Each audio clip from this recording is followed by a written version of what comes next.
Hello, ako nga pala si Saber guys. Ngayon tuturuan ko kayo kung paano gumamit ng Wanwan. Okay, so isa to ngayon.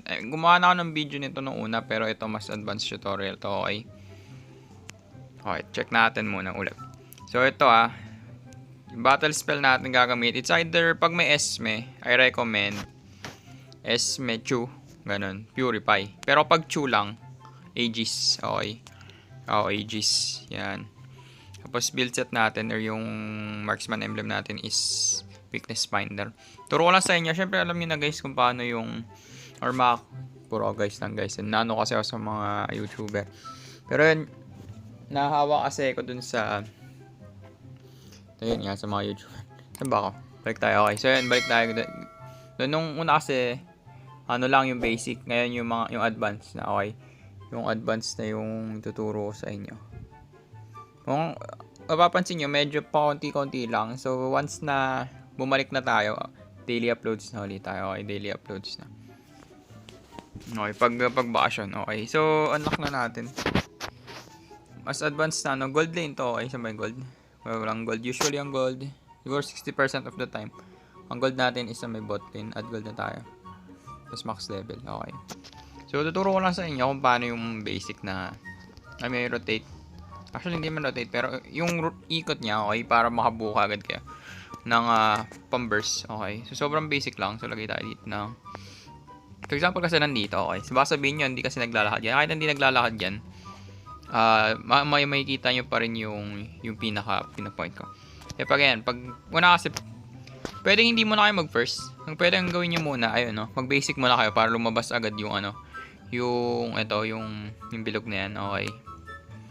So, yan, yung bilog na yan. Pwede mag-basic attack muna para lumabas yan. And then, sayo na kagad kayo, okay. Pwede yung pang-sungkit to. Kunyari nandyan, pang-sungkit para anti-regen, ganun. Pero, ang pinaka-purpose talaga nun, no. Kumbaga, para mas madali nyong ma-fill up yung likod. Okay, ulit tayo. Delete natin to, okay. Para makita, remove bot tayo. Normal bot makita tayo dyan. So, gagawin natin, basic muna tayo, okay. Basic muna. Basic attack, okay. And then nakita nyo, syempre, may hirapan kayong tirahan nyo nasa likod. So, ang gagawin nyo ngayon, ayun, no.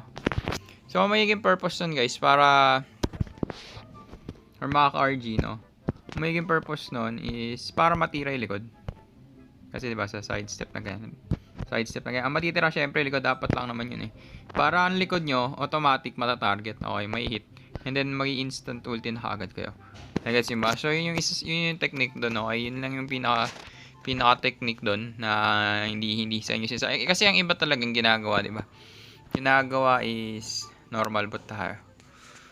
Normal bot. Tapos, ang gagawin ng iba, first skill muna. Ayan. So, mangyayari dyan, although, ayan kasi hindi yan gumagalaw. Pero situation na lang, mangyayari dyan, okay. Kung ako yun, nangyari, tinamaan ako nung basic attack ni Wanwan. Ang gagawin ko, igigilid ako dito, okay. Igigilid ako dito. Unlike kapag, wait lang.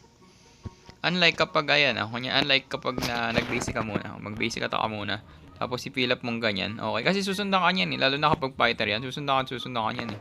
At least ngayon, pwede mo na angguluhan yan. So, ang ginagawa pa naman yan, sinusundan ko sa yung position mo, mas madaling maangguluhan. At the same time kasi, galing sa likod, so parang may boomerang effect yun, hindi makikita nung kalaban ninyo, na tinitira nyo na pala siya, okay. So, yun lang, sana nagustuhan yung video natin. And, yun lang yung easiest way kung paano lumipad si Wanwan. Sobrang meta nito, okay? Sobrang meta nito. Expect nyo to sa susunod na meta heroes natin. And, again, sa mga gusto magpa-shoutout dyan, ito yung hindi ko na shoutout, no? Ang dami nang nagpapa-shoutout, eh. Wait lang, kunin ko lang yung listahan ng shoutout natin, okay? So, shoutout dito kay April Micaela, kay TGX5, tapos shoutout din kay Grads Kent, kay Eyas Vlog, kay Carlos James Elumbre, kay Lolita Perona, kay Katsuki Bakugo, kay Brian Jonel Dimapa, kay Prinsesa, ayun, okay. So, ayun guys, maraming salamat sa mga nanood. Kasi muli ako si Saber, kaya kita-kits tayo sa susunod nating tutorial. Booyah!